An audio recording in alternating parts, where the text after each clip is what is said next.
কেমন আছেন বন্ধুরা?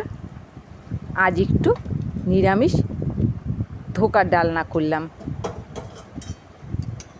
ছোলার ডালের ধোকার ডালনা, নিরামিষ ধোকা।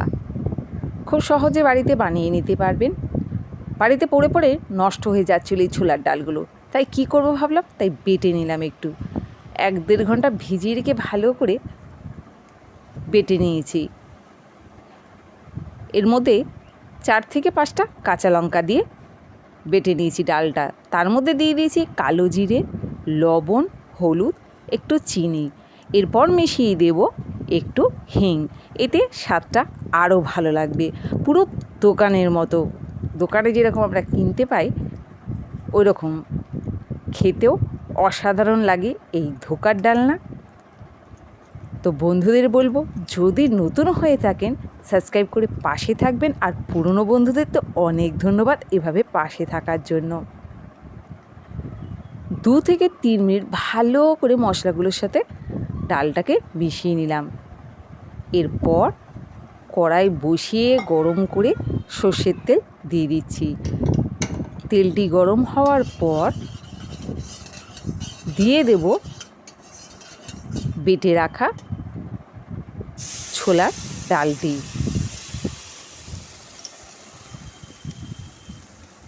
সমস্ত ডাল বাটি থেকে নিয়ে কড়াইতে দিয়ে তারপর 3 থেকে 4 মিনিট ভালো করে তেলের সঙ্গে মিশিয়ে নেব।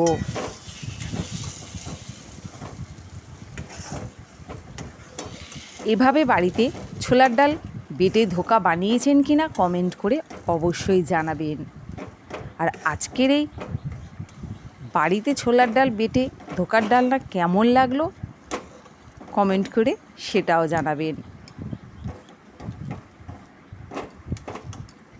মনটা খুব একটা ভালো নেই বন্ধুরা, তার জন্য হয়তো অনেক কথা আটকে যাচ্ছে, কি হয়তো মাঝে মধ্যে একটু ভুলও হয়ে যাচ্ছে। তো দেখুন 2-3 মিনিট ভেজে নেওয়ার পর আমি একটি থালাতে নামিয়ে নিচ্ছি।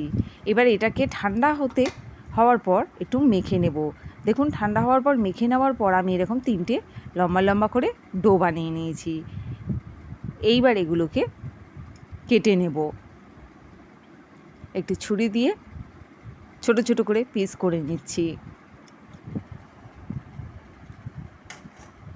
নতুন বন্ধু পুরনো বন্ধু বলবো না, সকল বন্ধুকেই বলবো অনেক ধন্যবাদ এভাবে পাশে থাকার জন্য। দেশ বিদেশ থেকে যে যেখান থেকে ভিডিওটি দেখছেন, যদি ভালো লেগে থাকে কমেন্ট করে অবশ্যই জানাবেন। রেসিপিটি অবশ্যই বাড়িতে ট্রাই করবেন। সাবস্ক্রাইব যদি না করে থাকেন তাহলে সাবস্ক্রাইব করে পাশেই থাকবেন। আর খুব ভালো লাগলে তাহলে একটি শেয়ার আর একটি লাইক তো অবশ্যই দেবেন। তো এভাবে সবকটি আমি কেটে নেব। খুব সহজেই বানিয়ে নিতে পারবেন।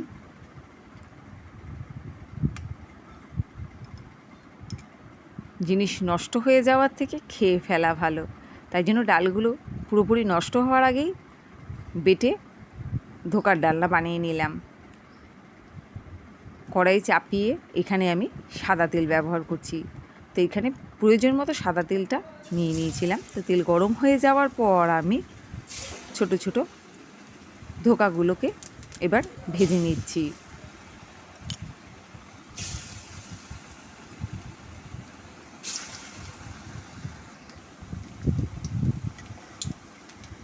যারা ধোকার ডালনা বাড়িতে রান্না করেছেন তাদের তো নতুন করে কিছু বলার নেই, বাট সে কারণেই আপনারা অনেকেই অনেক ভালো ভালো আরও জানেন রান্না কিভাবে করতে হয়, কিন্তু যারা নতুন রাঁধুনি তাদের শেখার খুব প্রয়োজন আছে।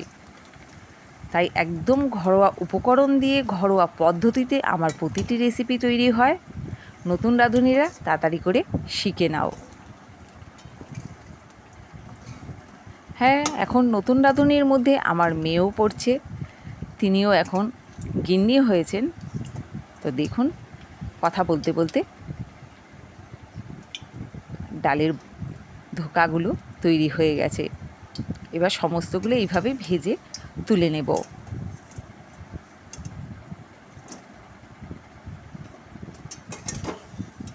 আসলে আজকে একটুখানি অন্যরকমভাবে কথা বলছি কেন, আমাকে অনেকেই কমেন্ট করে বলেন রান্না আর কি শেখার আছে, এসব রান্না আমরা পারি। হ্যাঁ, সত্যি এরকম রান্না অনেকেই পারে, কিন্তু তবুও আছে অনেক ঘরে মায়েরা ভাবে হয়তো এই রান্নাটা করলে হয়তো অনেক খরচ, কিন্তু না, আমাদের ঘরে থাকা উপকরণ থেকেই আমরা অনেক কিছু ভালো ভালো রান্না করতে পারি। এখানে আমি আদা, জিরে, টমেটো, ধনের গুঁড়ো, কাঁচা লঙ্কা বাটা দিয়ে দিলাম। ফোড়নে দিয়েছি তেজপাতা, শুকনো লঙ্কা, সাদা জিরে, দিয়ে দিলাম টমেটো পেস্ট। ভালো করে মশলাগুলোকে 2 থেকে 3 মিনিট একটু কষিয়ে নেব। বন্ধুদের বলবো এভাবে রান্না করে খেয়ে দেখবেন, অসাধারণ লাগে খেতে। স্বাদ মতো লবণ দিয়ে দিলাম, দিয়ে দেবো এবার প্রয়োজন মতো হলুদ,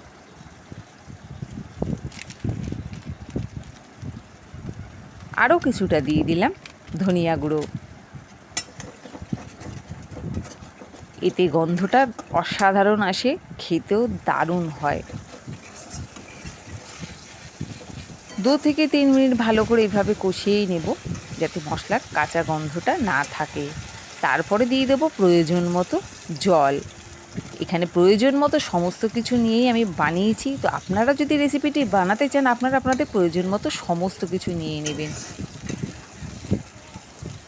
আমার প্রতিটি রান্না একদম ঘরোয়া, যেগুলো আমরা মধ্যবিত্ত মানুষরা খেয়ে থাকি সেরকমই রান্না আমি দিই।